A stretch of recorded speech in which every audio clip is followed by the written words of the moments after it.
Des créatures venues d'un autre monde. Mi-homme, mi-poisson. Mais avant de conquérir les mers, c'est en piscine que naissent les sirènes. C'est là que commence la métamorphose. Un petit peu difficile, mais ça va. C'est pour ça que j'ai l'habitude de huiler mes pieds en fait pour que ça glisse mieux dans la monopalme. Voilà. Et après, il suffit d'enfiler ça comme un collant.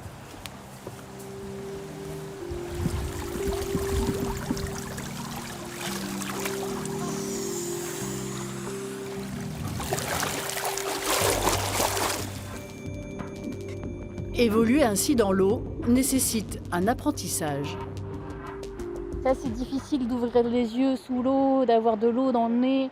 Mais en fait, au fur et à mesure, on s'habitue et en fait, on se sent comme nu en fait.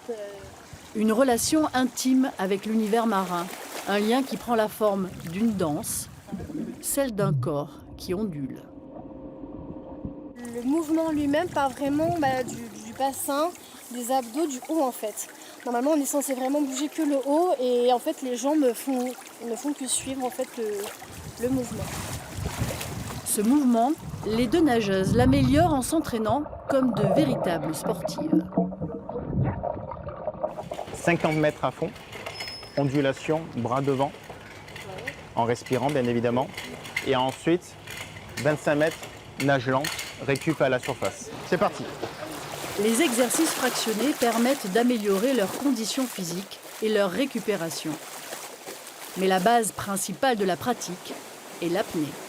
3 apnées d'échauffement pour vous mettre un peu en mode apnée et faire baisser le cœur.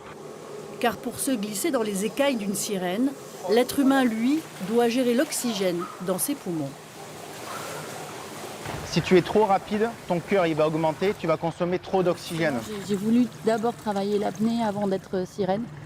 Et oui, après on se rend compte que quand même il y a pas mal de boulot. L'entraînement est alors celui des apnéistes.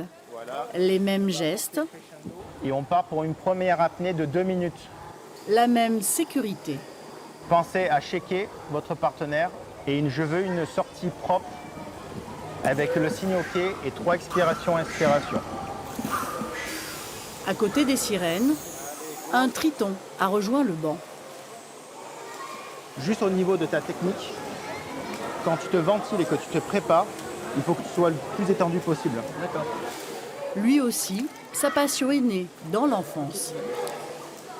Quand j'étais petit, par exemple, dans le bain, je voulais toujours rester le plus longtemps possible en imaginant que j'aurais des nageurs qui me pousseraient à la place des jambes. Donc il n'y a pas vraiment quelque chose de spécifique qui m'a donné une motivation, ça a toujours été là. Ces êtres fantastiques sont venus peupler les côtes varoises ces dernières années. Leur vision n'est désormais plus un mirage.